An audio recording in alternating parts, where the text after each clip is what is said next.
Law of attraction में लोग आमतौर पर क्या गलतियां करते हैं जिसकी वजह से हमें वो रिजल्ट्स नहीं मिल पाते हैं, आज हम इस बारे में डिटेल में बात करेंगे। My dear friends, I am doctor Pankaj Gupta from conquer the success, having 51 years of life experience and 30 years of work experience. At Conquer the Success, we are committed to take you to new heights of success and unconditional happiness through a 7-dimensional approach that includes trainings, counselings, hypnotherapy, past life regression, life between lives, spirituality, and meditation. So stay connected.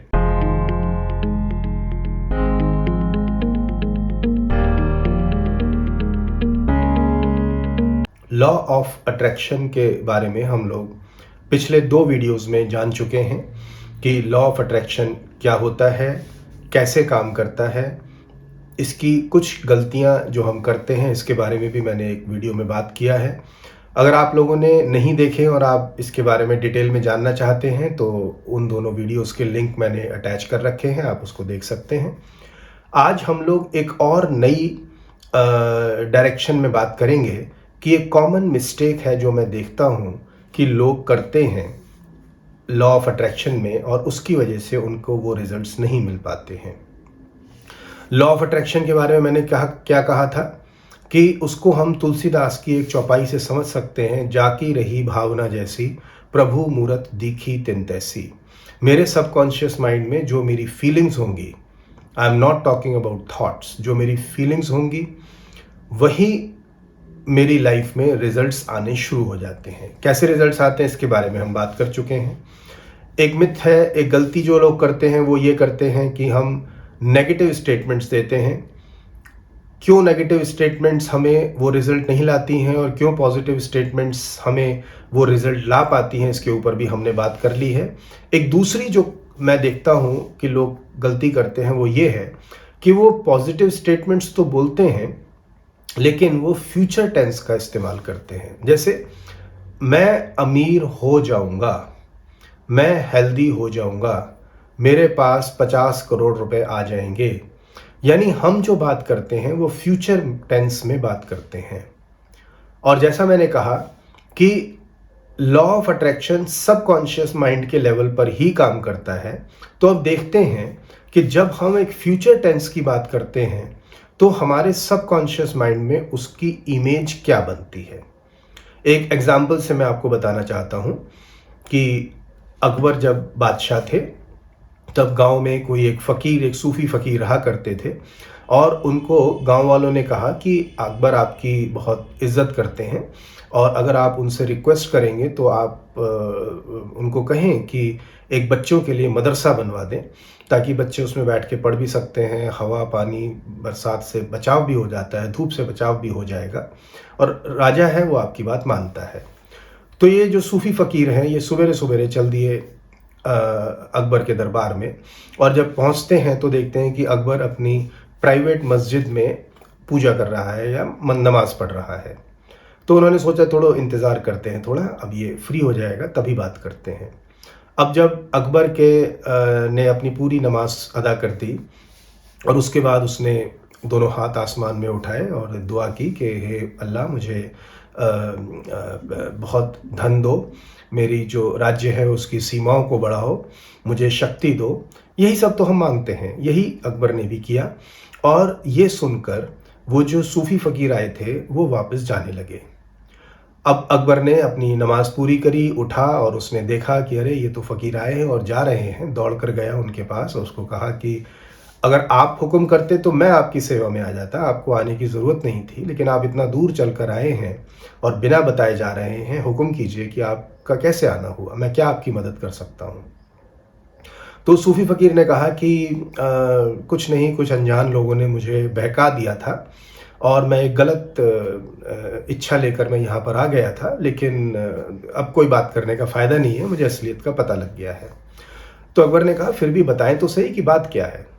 तो सूफ़ी फ़कीर ने कहा कि मुझे उन्होंने कहा था गांव वालों ने कि मैं आपको बोलूं कि एक मदरसा बनवा दें, लेकिन जब मैंने आके देखा कि आप तो नमाज के बाद परमात्मा से मांग रहे हैं कि मुझे धन दो, मेरी राज्य की सीमाओं को बढ़ाओ, मुझे ऐसा लग रहा है तुम इतने गरीब हो कि अगर मेरे पास कुछ होता देने के लिए तो मैं अपना भी तुमको दे के चला जाता। इस सिचुएशन में तुमसे मांगना ठीक नहीं है, क्योंकि मैं तुमसे जो मांगूंगा वो तुम्हें और गरीब बना देगा। और अकबर ने कहा, नहीं, ऐसी बात नहीं है, मैं बादशाह हूं, आपका हुक्म सराखों पर, आप कहेंगे तो मैं मदरसा बनवा दूंगा। लेकिन माय डियर फ्रेंड्स, मैं आपका ध्यान कहां पर लेकर आना चाहता हूं। अमीरी या गरीबी इस चीज पर तय नहीं होती कि आपके पास कितना धन है। अमीरी और गरीबी इस पर तय होती है कि क्या आपके अंदर अभी भी मांग बची है कि नहीं बची है। आप अकबर के बराबर अमीर हो भी सकते हैं, लेकिन अगर आपके मन में एक मांग है अपने पैसे को बढ़ाने के लिए, अपने धन को, अपनी संपत्ति को, अपने राज्य की सीमाओं को, अपनी शक्ति को, तो इसका मतलब सबकॉन्शियस माइंड में आप ये मानते हैं कि आप अमीर नहीं हैं। कौन मांगेगा? आप सोच के देखिए, कौन मांगेगा? पैसा कौन मांगेगा? वही तो मांगेगा जो अपने आप को मान रहा है कि वो अमीर नहीं है। और हमने ऐसे भी किस्से सुने हैं जो कि फकीर हैं या संत हैं या सूफीज रहे हैं और जिनके पास कुछ भी नहीं है, सिर्फ एक लंगोटी है, और अपने आप को वो बादशाह कहते हैं। तो ये बादशाहत या फकीरी या गरीबी ये पैसे से नहीं होती है, ये हमारी फीलिंग से होती है। तो जब हम ये कहते हैं कि मुझे अमीर होना है, I want to be rich या आई विल बी रिच, इसका मतलब कौन है जो अमीर होना चाहता है? वही जो अपने आप को गरीब मानता है। यानी हम जब भी लॉ ऑफ अट्रैक्शन में अगर ये सजेशन देते हैं कि मुझे अमीर होना है, इसका मतलब मेरा सबकॉन्शियस माइंड जो पिक्चर बना रहा है वो ये बना रहा है कि मैं गरीब हूं।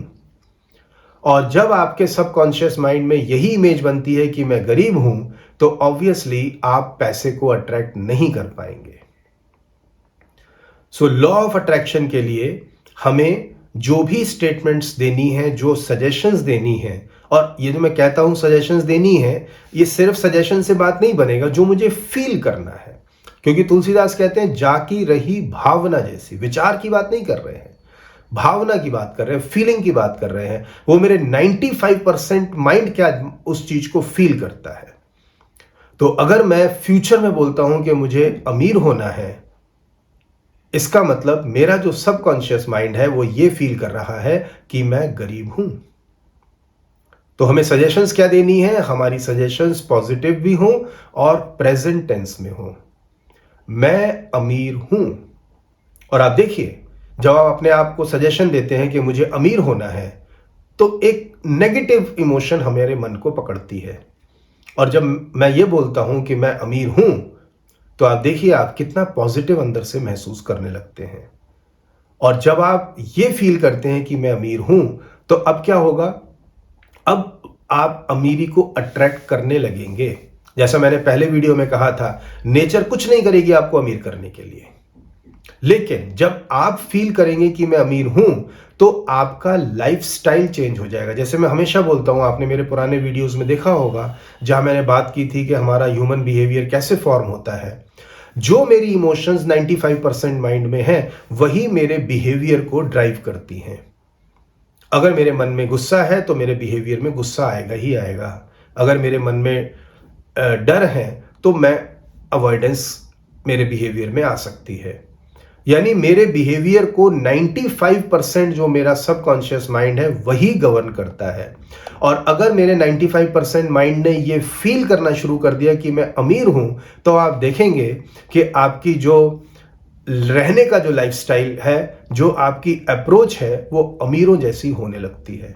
और फिर आप पैसा अट्रैक्ट करना शुरू करते हैं।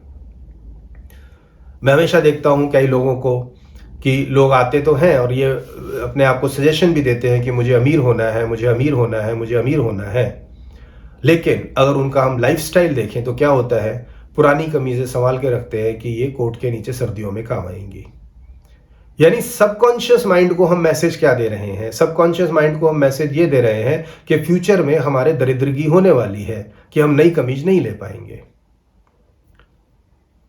घर में कोई चीज टूट जाती है, उसको हम संभाल के रखते हैं कि ये किसी और जगह काम आएगी।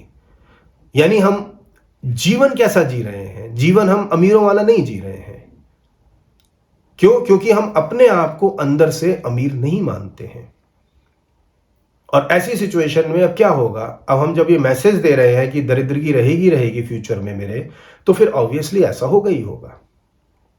और जब आप अमीर फील करते हैं, मैं नहीं कह रहा अमीरी की कोई डेफिनेशन ये नहीं है कि आपके पास कितना पैसा है जिससे आप अमीर फील करेंगे। अमीर फील तो मैंने जैसे कहा कि सूफी फकीर ऐसे भी हुए हैं या ऐसे संत भी हुए हैं जिनके पास कुछ भी नहीं था, सिर्फ एक लंगोटी थी और अपने आप को बादशाह कहते थे। तो जब आप फील करते हैं अपने आप को अमीर हैं, तो फिर आपका लाइफस्टाइल चेंज हो जाएगा और आप कोई भी पुरानी चीज को नहीं रखेंगे। चीज खराब होगी आप उसको फेंकेंगे, क्यों? क्योंकि आप जानते हैं कि आपके पास इतना पैसा होने वाला है फ्यूचर में कि आप नई चीज ला सकते हैं। और जब नई चीजें खरीदने की आपको जरूरत महसूस होगी, जब वो आपके बिहेवियर का पार्ट हो जाएगा, तो ऑब्वियसली आप उन सारी अपॉर्चुनिटीज को ग्रैब करने की कोशिश करेंगे जहां से आपको ज्यादा से ज्यादा पैसा आ सकता है। राइट? तो इस बारे में हमने कुछ बात तो पिछले वीडियोस में भी कर ली है, लेकिन यहां पर मैं आपको सिर्फ यही कहना चाहता हूं कि जो भी मुझे अपनी सजेशंस देनी है, और सजेशंस 5% माइंड में ना हो, वो सजेशंस बेसिकली मेरी इमोशंस को ट्रिगर करती हूं। तो जो भी मुझे सजेशंस देनी है वो प्रेजेंट टेंस में हो, पॉजिटिव हो, तभी ये लॉ ऑफ अट्रैक्शन इफेक्टिव हो पाएगा। कैसे हम उन पॉजिटिव सजेशंस को अपने सबकॉन्शियस माइंड में लेके जाएं, इसके लिए आज टेक्निक्स अवेलेबल हैं जिसको हम हिप्नोथेरेपी या माइंड थेरेपीज बोलते हैं। तो अगर आप चाहते हैं अपने मन में वो पॉजिटिव इमोशंस को डालना, अपने आप भी आप एफर्ट कर सकते हैं इस तरीके से कि हम अपने आप को पॉजिटिव सजेशंस दें और साथ साथ फील करें। अगर आप फील कर पाते हैं और पॉजिटिव सजेशंस दे पाते हैं तो ये आपका लॉ ऑफ अट्रैक्शन काम करना शुरू करेगा। लेकिन बाय चांस फिर भी अगर आप इसको फील नहीं कर पाते हैं, तो फिर आप मेरे पास आ सकते हैं, जहां पे हम हिप्नोथेरेपी का इस्तेमाल करके उन पॉजिटिव सजेशंस को आपके सबकॉन्शियस माइंड में डालेंगे, ताकि आपका सबकॉन्शियस माइंड उसको फील करना शुरू करे। और जब फील करना शुरू करता है तो फिर आपका पुरुषार्थ उसी डायरेक्शन में होता है और आप उसी तरीके से अपॉर्चुनिटीज को ग्रैब भी करते हैं, उनके ऊपर परफॉर्म भी करते हैं, एक्ट भी करते हैं।